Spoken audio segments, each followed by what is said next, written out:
Pessoal, foram quase 3 anos trazendo vídeo que não ia a lugar nenhum, o pessoal reclamava, mas finalmente é oficial. Jon Jones está de volta. Calma que agora não é rumor, não é especulação, não é telefone sem fio. Oficialmente confirmado pelo próprio Dana White, Jon Jones está de volta. Mas junto a isso eu trago uma notícia ruim, que eu já vou comentar sobre. Deixa eu primeiro cumprir o meu papel de jornalista e trazer aqui a notícia oficial para vocês. Dana White acaba de confirmar que Jon Jones vai enfrentar Ciryl Gane pelo cinturão dos pesos pesados no dia 5 de março de 2023. Como vocês sabem, até fiz um vídeo a respeito, a informação tinha vazado antes com um pôster do evento que acabou circulando na internet. E aí, sem alternativa, o Dana White teve que vir a público e confirmar que a luta está de fato oficializada. Então, pessoal, depois de 3 anos gravando vídeos que não iam para lugar nenhum, posso bater aqui o martelo e confirmar: Jon Jones voltou. Mas agora você deve estar se perguntando, ué,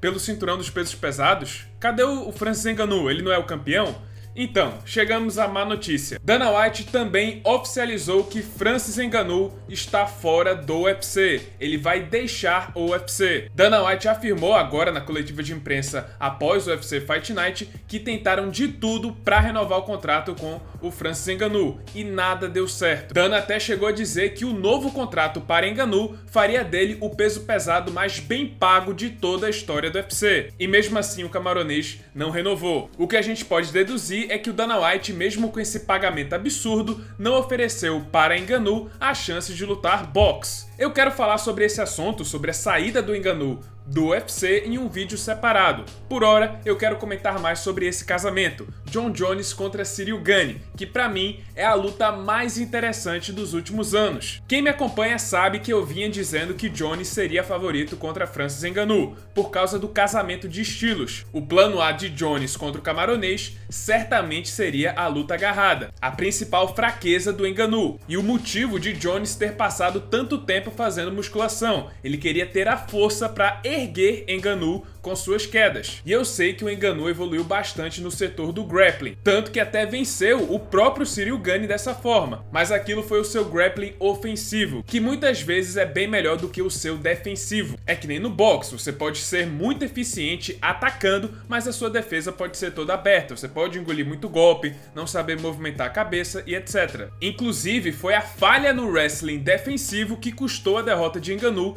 para Stipe Miocic na primeira luta. E tá certo que na revanche contra o próprio Miocic, ele conseguiu defender todas as quedas. Mas estamos falando de Jon Jones, que possui um jogo de quedas muito superior ao Stipe Miocic. Ele quedou 5 vezes o Daniel Cormier. Sem falar que agora o Jones tem a ajuda do Henry Cejudo, que é um medalhista de ouro olímpico de wrestling. Já na luta em pé, Ngannou teria seu temido poder de fogo, que com certeza seria capaz de apagar qualquer ser vivo. O problema é que faltam variações, faltam combinações, um arsenal maior de golpes. O Ngannou é um trocador voltado para golpes singulares e combinações curtíssimas, quando tem combinações. E o Jon Jones costuma trocar melhor contra esse tipo de adversário, que não varia muito seus golpes. Sem falar que o Ngannou não é tão fluido na sua movimentação, ele é mais plantado. Por outro lado, Ciryl Gane tem uma série de armas em seu arsenal que são justamente as principais fraquezas do Jon Jones, e eu vou explicar agora o porquê. Vamos voltar um pouco e analisar os 3 adversários que mais deram trabalho para o Jones: Dominic Reyes, Alexander Gustafsson e Thiago Marreta. Gustafsson foi o que chegou mais perto de vencê-lo, e os principais responsáveis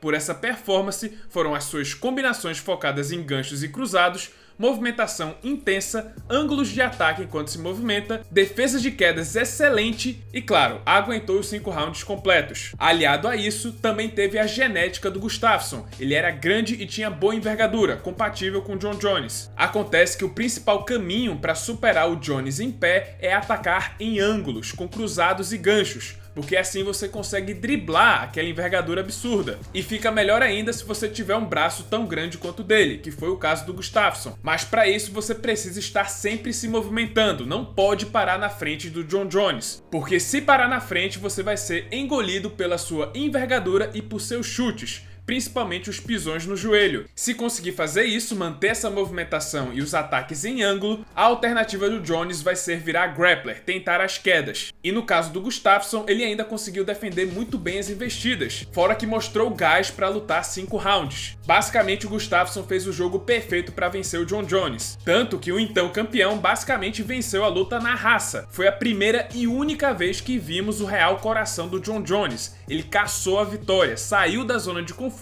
por causa da estratégia do sueco. Já o Marreta não conseguiu ter o mesmo sucesso por causa das lesões no joelho e pela diferença de tamanho, mas ele trouxe outro elemento muito interessante para a equação: os chutes na perna. Dominick Reyes apresentou uma mistura do Gustafsson com o Marreta. Ele conseguiu manter a movimentação e os golpes em ângulo e acrescentou muitos chutes, principalmente na perna. O problema é que faltou gás e envergadura, até porque esse tipo de luta, se movimentando e atacando o tempo inteiro, custa muita energia. E aí, a partir do terceiro round em seguida, o Jon Jones começou a crescer na luta, porque o Reyes começou a cansar. E aí chegamos no Ciryl Gane, que pode juntar tudo que deu certo pro Marreta, Reyes e Gustafsson. Acontece que Gane é maior do que todos esses três. Ele também é mais rápido, tem mais envergadura, se movimenta melhor, chuta melhor e bate mais pesado. Gane tem a mesma altura do Jon Jones e 2,8 metros de envergadura, só 5 centímetros a menos do que o americano. E ele também não para quieto, sempre se movimentando na ponta dos cascos. E consegue atacar em ângulos e variar seus golpes, criar combinações, variar com socos e chutes, e pode manter o mesmo ritmo durante os 5 rounds completos. Sem falar que ele é um cara extremamente rápido para um peso pesado. Esse inclusive é o seu principal atributo, a velocidade.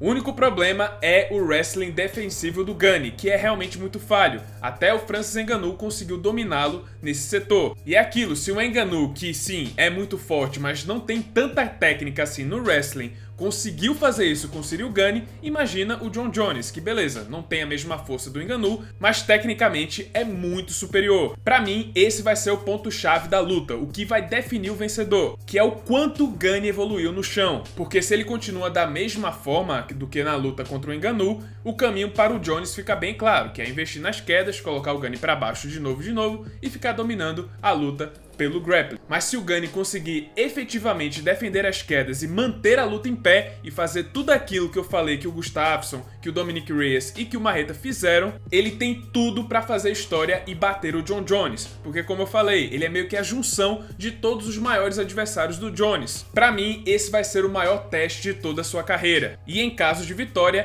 é a resposta definitiva de que Jonathan Dwight Jones é o maior lutador de MMA de todos os tempos. E é isso, pessoal. Esse foi o vídeo, espero que tenham gostado. Se você gostou, deixa seu like, se inscreve no canal, já ativando o sininho das notificações para não perder o próximo conteúdo. E é isso, pessoal. Muito obrigado por terem assistido e até a próxima.